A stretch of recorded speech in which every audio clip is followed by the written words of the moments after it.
6월 달에 서머나 교회 달력 표제는 다윗의 기도입니다. 제가 새해 첫 주일 설교를 하면서 매월 첫 주일 설교는 원력에 있는 대로 설교하겠다 그렇게 약속했기 때문에 오늘 설교가 다윗의 기도입니다. 지난주는 우리 최춘식 목사님이 설교하셨기 때문에 제가 이번 주로 다윗의 기도를 설교합니다. 저는 사실 본문을 보면서 왕의 기도라고 제목을 붙이고 싶었는데 원력에 이미 다윗의 기도라고 나와 있기 때문에 그대로 제목을 붙였습니다. 왕은 뭘 기도할까요? 한번 그런 상상을 해보셨습니까? 왕들은 뭘 위해서 기도할까? 그 사람 왕이라고 하는 위치가 대단하기 때문에 아마 부족함도 없을 것이고 자기가 원하는 대로 할 수 있을 것이고 뭘 위해서 과연 기도했을까? 그런데 중요한 것은 또 왕의 기도가 응답되었을까 하는 것입니다. 그러나 우리가 궁금해하실 필요는 없습니다. 왕도 왕 이전의 사람이고 물론 나라 걱정하는 기도는 일반 백성들보다 더 아마 깊이 있고 더 의미 있고 더 많이 기도했겠지만 일상적인 기도는 저는 아마 같았을 것이라 그런 생각을 해봅니다. 그도 왕이 사람이었기 때문에 다윗은 우리들처럼 아침에 잠에서 깨어나 하루를 시작하기 전에 하나님 앞에 기도하고 저녁에 잠자리 들기 전에 침상에서 하나님 앞에 기도했을 것입니다. 하루 세끼 식사에 기도했을 것이고 조금 괜찮은 간식이 나오면 기도했을 겁니다. 우리가 그러니까요. 그리고 그는 가족을 위해서 기도했을 것이고 아내를 위해 기도했을 것입니다. 자녀를 위해서는 눈물로 기도했을 것이고 건강을 위해서 기도했을 것이고 좋은 일이든지 나쁜 일이든지 기도로 하나님의 뜻을 구했을 것입니다. 그도 지혜가 부족했기 때문에 하나님의 뜻이 어디에 있는지를 모를 때가 많았기 때문에 왕의 업무에 지혜를 구했을 것입니다. 때로는 왕도 버거운 상대를 대할 때가 있습니다. 그럴 때마다 그는 원수와 같은 그들, 대적과 같은 그들을 위해서 아마도 저는 기도했을 것이라고 생각합니다. 다윗은 기도하는 사람이었습니다. 다윗 왕은 이새의 8번째 아들 막내로 태어나서 그렇게 일생을 기도하면서 산 사람이었습니다. 그가 기도의 사람이었다고 하는 증거는 시편 모두 150편인데 그 중에 73편이 정확하게 다윗 왕이 지은 시입니다. 그 시편은 기도요, 그 시편은 찬양이기 때문에 저는 다윗을 기도의 사람이라고 표현하고 싶습니다. 다윗은 일상의 생활 중에서 기도하는 사람이었을 것입니다. 그는 어린아이일 때도 기도하는 사람이었다고 저는 확신합니다. 다윗은 이새의 여러 아들들 형제가 8명이 있었는데 그 중에 막내로 태어났습니다. 제가 그 어린아이였을 때부터 그는 기도한 사람이라고 말씀드리는 근거는 블레셋 사람 골리앗과의 전투에서 우리가 찾아볼 수 있습니다. 형들 6, 한 명은 사실 일찍 하늘나라를 갔는지 이름이 없습니다. 그러니까 6명의 형들이 블레셋과의 전투에 이제 나아갔는데 그렇게 한 3사람 정도 나오고 3사람 집에 있었는데 이 다윗을 심부름을 보냅니다. 아버지가 이새가 가서 치즈도 갖다 주고 먹을 걸 좀 갖다 줘라. 그리고 보냈는데 그가 가서 보니까 이스라엘 군대들이 벌벌 떠는 거예요. 골리앗이라고 하는 3m가 다 된 장군이 전투복을 입고 갑옷을 입고 나와서 이스라엘 군사들을 조롱하고 하나님을 조롱하는 겁니다. 근데 그의 장형하고 2명의 형이 전쟁터에 있는데도 아무도 골리앗을 상대하려고 하지 않습니다. 물론 그뿐 아니라 이스라엘 군대들이 벌벌 떨기만 하고 상대를 안 하는데 이 다윗은 하나님의 이름으로 그와 전쟁을 벌립니다. 사울 왕이 그에게 갑옷을 입혀줍니다. 그러나 갑옷이 너무 크기 때문에 땅에 끌려서 입을 수가 없고 무게를 감당할 수 없는 어린 나이입니다. 그리고 사울이 자기의 칼을 줍니다. 영광스럽게도. 그러나 다윗이 그 칼을 들어보니까 이기지를 못하는 겁니다.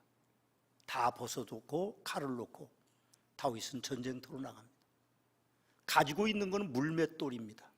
그리고 돌멩이 5개, 그것만 가지고 전쟁터에 나가는 겁니다. 참 신기하게도 그는 대담했습니다. 왜 대담했을까요? 그는 기도하는 사람이었기 때문에 대단했을 거라고 생각합니다. 그리고 하나님 이름으로 나갑니다. 놀라운 일이죠. 그는 전쟁에서 승리합니다.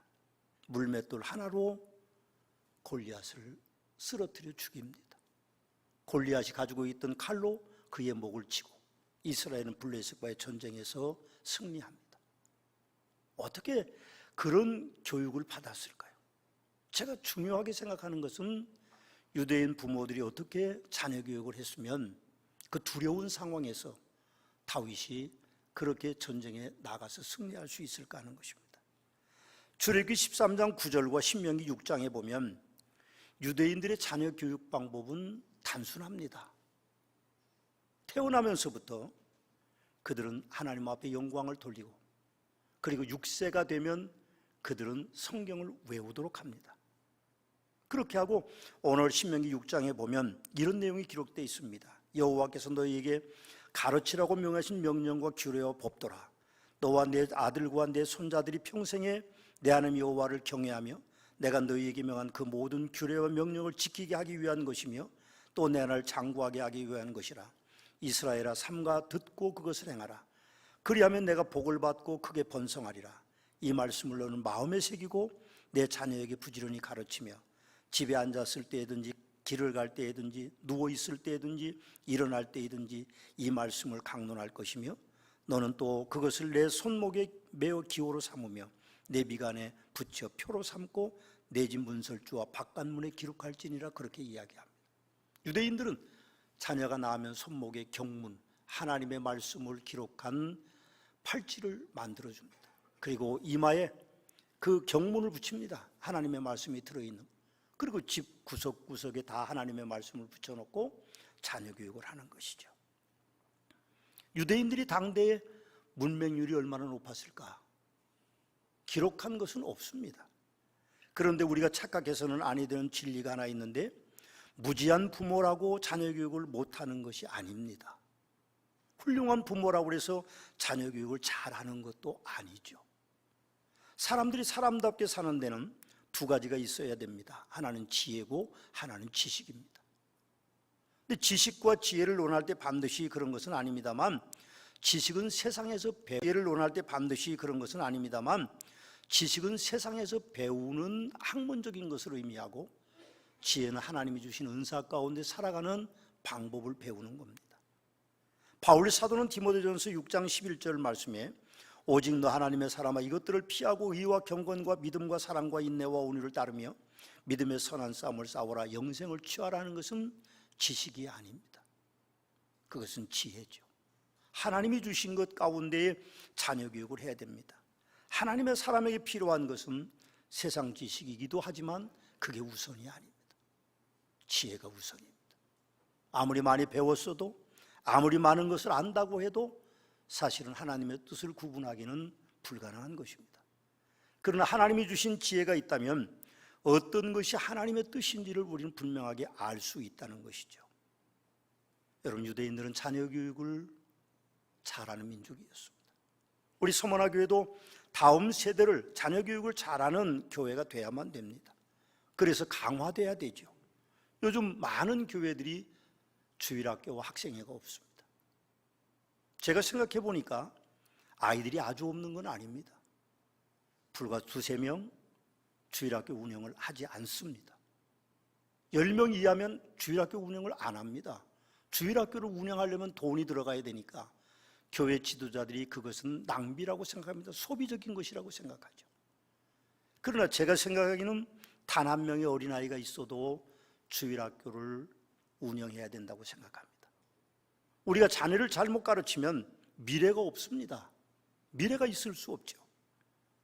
그래서 우리는 교회 지도자들은 자녀 교육에 대한, 다음 세대에 대한 교육에 대한 지대한 관심을 가지고 있고 투자할 줄 알아야 되고, 교사들은 맡은 사명을 다 해야 된다고 생각합니다. 1880년에 미국 엘레바마에서 태어난 어떤 한 아이가, 여자아이가 있었습니다. 불행하게도 그 아이는 19개월 될 때 심한 병을 앓았습니다. 그 후유증으로 그 아이는 앞을 볼 수 없었습니다. 그리고 들을 수가 없었습니다. 그런데 이 아이가 자라서 1904년 레드클리프 대학의 우등생으로 졸업했습니다. 그리고 그는 많은 책을 저술했고 그를 통역하는 통역자들과 함께 전 세계에 강연을 다녔습니다. 일생을 그는 농아와 맹인을 돕는 데 바쳤고, 그리고 1960년에는 풀리처상을 받는 그런 영화였던 기적을 일으킨 사람들의 모델이 되기도 했습니다. 그의 이름은 헬렌 켈러였습니다. 그가 시각장애와 청각장애를 가졌음에도 헬렌 켈러라고 하는 이 여인이 위대한 사람이 될 수 있었던 것은 단 한 가지입니다. 앤 맨스필드 설리번이라는 교사가 있었기 때문에 그는 위대한 사람이 될 수 있었습니다. 앤 맨스필드 설리번이라는 교사는 원래 장애인이었습니다. 근데 그분이 그 아이를 맡으면서 헬렌 켈러가 바뀌기 시작했습니다. 앞을 볼 수 없는 아이, 들을 수도 없는 아이, 어떻게 교육을 시킬 수 있습니까?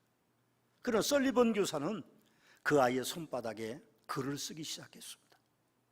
아이는 아무것도 듣지 못합니다. 그리고 보지도 못하는 아이였습니다. 손바닥에 사물의 이름을 쓰고 손바닥에 글을 쓰면서, 그리고 심지어는 설리번은 그 아이의 손가락을 자기 후드에 갖다 대고 자기가 말하는 것을 가르쳤습니다. 진동을 통해서 그 아이가 말을 조금씩 하기 시작했죠. 유창한 말을 할 수는 없었습니다.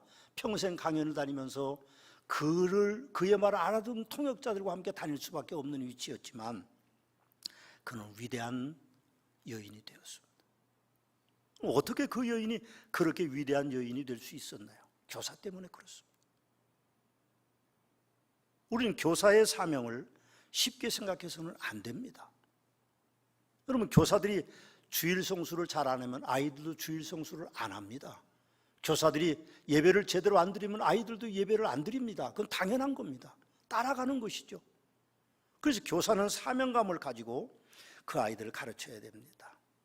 여러분이 가르치는 그 아이가 훗날 위대한 영적인 지도자가 될 수 있고 정치적인 대통령이 될 수도 있고 훌륭한 인재가 될 수 있는 것은 여러분들 손에 달려 있습니다.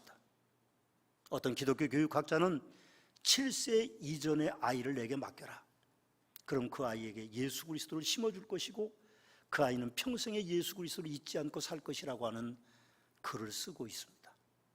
여러분, 우리는 아이들의 교육에 관심을 더 많이 가져야 됩니다. 우리가 2층 교육관을 이번에 좀 리모델링 했습니다. 바닥을 유리알처럼 만들어 놓고 아름다운 그림들이 강조되고 있습니다.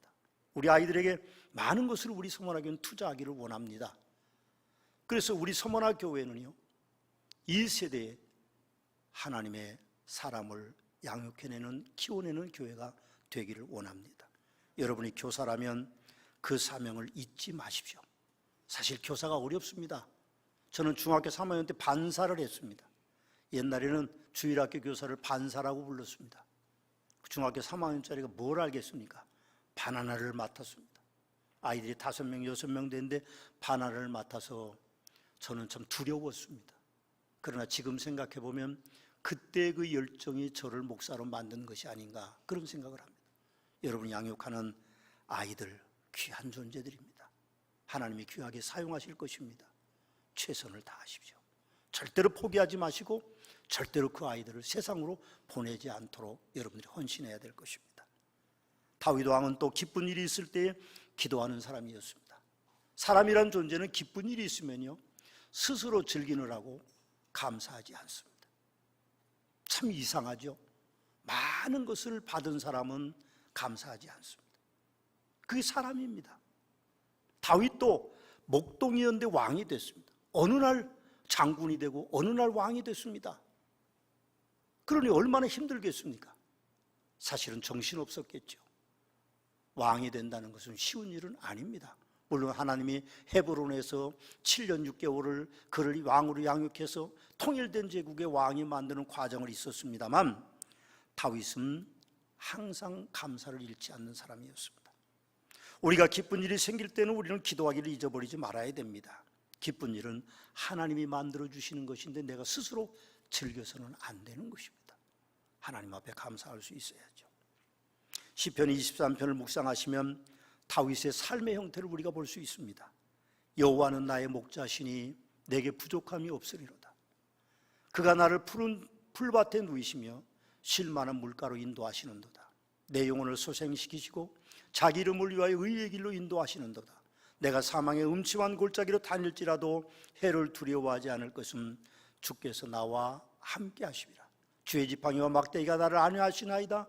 주께서 내 원수의 목전에서 내게 상을 베푸시고 기름으로 내 머리에 부으셨으니 내 잔이 넘치나이다. 내 평생의 선함심과 인자하심이 반드시 나를 따르리니 내가 여호와의 집에 영원히 살리로다라고 노래하고 있습니다. 우리는 다윗이 기쁨을 하나님께 영광을 돌리고 있다는 것을 기억해야 될 것입니다. 갑자기 결혼 주례사가 생각이 났습니다. 검은 머리가 팥불이 되도록 변치 않고 사시겠습니까? 그렇게 안 살아서 아멘을 아무도 안 하시네. 검은 머리가 팥불이 되도록 변치 않고 사시겠습니까? 아주 적네요. 그렇게 사시면 불행한 겁니다. 다시 한번 묻겠습니다. 검은 머리가 팥불이 되도록 아내를 사랑하고 남편을 사랑하시면서 사시겠습니까? 예. 그래도 여전히 안 하시는 분이 계시니까 알아서 하십시오. 제가 사는 거 아니니까. 그런데 안타까운 마음이 있습니다. 또 병들 때나 건강할 때나 아내를 사랑하고 병들 때나 건강할 때나 남편을 사랑하고 사시겠습니까? 그렇게 물었습니다. 요즘은 그런 주례사 하는 사람 없습니다. 혹시 꼰대라 때면 혹시 모르겠습니다. 저도 주례를 100번 넘게 썼지만 요즘은 그런 말 안 합니다. 그런데 갑자기 그 결혼 주례사가 생각이 났습니다. 여러분, 우리가 변치 않고 사랑해야 됩니다. 어떤 경우에도 우리는 변함이 없어야 됩니다. 하나님의 사람 이사야 선지자는 심지가 견고한 사람을 하나님이 사랑하신다고 말하고 있고, 러시아의 데모노 푸시킨도 마찬가지입니다. 삶이 그대를 속일지라도 슬퍼하거나 노려워하지 말고 슬픈 날을 참고 견디면 즐거운 날이 오리니 마음은 앞날에 살고 지금은 언제나 슬픈 것이니 모든 것은 덧없이 사라지고 지나간 것은 또 그리워지나니 그렇게 말하고 있습니다. 그렇게 시를 짓고 있습니다. 솔로몬 왕도 이 또한 지나갈 것이라고 말하고 있습니다. 우리는 기쁠 때 하나님 앞에 영광 돌리기를 잊지 않는 성도가 돼야만 됩니다. 영광을 가로치지 마십시오. 그 복을 스스로만 누리지 마십시오. 다른 사람에게도 나누어주고 하나님께 영광을 돌리는 복된 서문학교의 성도들이 되시기를 주님의 이름으로 축원합니다. 또 다윗은 인생의 위기 때 기도하는 사람이었습니다. 하나님의 사람들은 그 어떤 상황에서도 믿음을 지켜야 됩니다. 사무엘상 17장에 보면 다윗이 사울에게 그런 말을 합니다.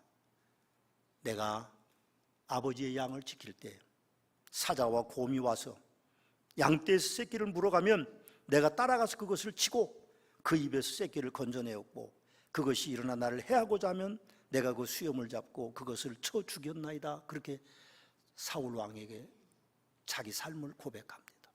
실제로 그랬는지는 좀 의심스러움이 있습니다. 10살 먹은 아이가 무슨 곰하고 싸워서 이기고 사자하고 싸워서 이겼을까요? 그러나 그런 마음이죠. 사실은 이스라엘 땅에는 사자는 없습니다. 그렇게 말하는 것은 자기가 하나님을 믿고 자기의 양떼를 지켰다는 것을 말하고 있는 것이죠. 그러면서 그는 그렇게 말합니다.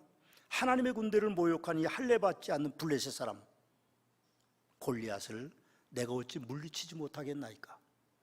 왕에게 나가서 전투를 하도록 부탁합니다. 그러나 왕이 보기는 어린 소년이니까 내보낼 생각이 없습니다. 그의 형 장자 엘리압도 네가 무슨 짓을 하는 거냐? 나무라고 야단쳤습니다. 위기가 온 것이죠. 인생의 위기는요, 누구에게든지 옵니다. 평탄하게 산 것 같아도 남이 보기는 그 사람의 인생의 위기는 여러분보다 더 많을 수도 있다는 것이죠. 그러면서 그는 나가서 전쟁을 합니다. 블레셋 사람 그렇게 이야기합니다. 그 사람이 골리앗에게 너는 칼과 단창으로 내게 나아오거니와 나는 만군의 여호와의 이름 곧 내가 모독하는 이스라엘 군대 하나님의 이름으로 내게 나아가노라. 오늘 여호와께서 너를 내 손에 넘기시리니 내가 너를 쳐서 내 목을 베고 블레셋 군대의 시체를 오늘 공중의 새와 땅의 들짐승에 주어 온 땅으로 이스라엘의 하나님이 계신 줄 알게 하겠다. 그렇게 이야기합니다. 골리앗은 말합니다. 네가 나를 개로 하냐? 물맷돌 가지고 막대기 하나 가지고 전쟁터에 나온 그 어린 소년을 보고 그렇게 이야기합니다. 우리가 사는 인생은 그렇습니다. 마치 다윗과 같이 그 전쟁터에 홀로 서 있고 우리의 대적들은 많고 그 대적은 아주 거대합니다. 그러나 우리는 한 가지 무기가 있습니다. 그건 기도하는 것입니다.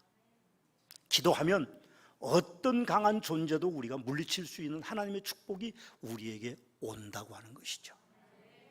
또 다윗 왕은 왕이지만 할 수 없는 일들이 있을 때에 기도하는 사람이었습니다. 여러분이 생각해 왕은 마음대로 뭐든지 할 수 있다고 생각하죠? 그러나 절대로 그렇지 않습니다. 더군다나 다윗 왕은 자기 마음대로 할 수 있는 위치에 있지 못했습니다. 그 당대에 그에게는 나라를 통치하는 왕이었지만은 군대를 다스리는 것은 사촌인 요압이 다스리고 있었기 때문에 자기 마음대로 할 수 없었습니다. 열왕기상 2장에 보면 왕권을 물려준 솔로몬에게 남긴 유언들이 실록되어 있는데 거기는요 3가지 유언이 있습니다. 첫째는 요압 장군을 죽이라. 자기 당숙벌 되는 요압 장군을 반드시 죽이라고 말하고, 또 하나는 길르앗 바르셀의 아들들을 초대해서 네가 밥을 먹을 때 그들을 식사 자리에 앉혀라. 그들이 내가 압살롬을 피해서 도망갈 때 나를 대접했던 사람들이라고 말하고, 또 한 사람 이제 시므이라고 하는 그런 이제 사람이 있습니다. 그 사람이 사울 왕의 친척인데 다윗이 왕궁에서 도피할 때에 그에게 저주를 퍼부었던 사람입니다. 다윗 왕은 그를 제거하지 못했습니다. 자기 실권이 그렇게 많지 않았던 것이죠. 그런데 왕은 자기가 할 수 없었던 일이 그렇게 많았던 겁니다. 그러나 다윗 왕은 기도했습니다. 분명히 다윗은 로마서 12장 9절 19절 말씀에 있는 내 원수를 친히 갚지 말고 하나님의 진노하심에 맡기라 기록되었을 때 원수 갚는 것이 내게 있는 것이 아니니 내가 갚겠다고 하시는 하나님의 말씀을 기억하지는 못했을 것입니다. 그러나 분명한 것은 그의 원수는 하나님이 갚아주시는 것입니다. 우리도 원한이 있을 수 있어요. 그러나 우리는 우리 원수를 위해서 기도해야 됩니다. 오히려 그에게 베풀어야 됩니다. 그것이 그리스도인들의 당연한 것입니다. 대적해서는 안 되는 것입니다. 대적할 수도 없습니다. 사실은 내 마음대로 되는 게 아니죠. 우리는 기억해야 됩니다.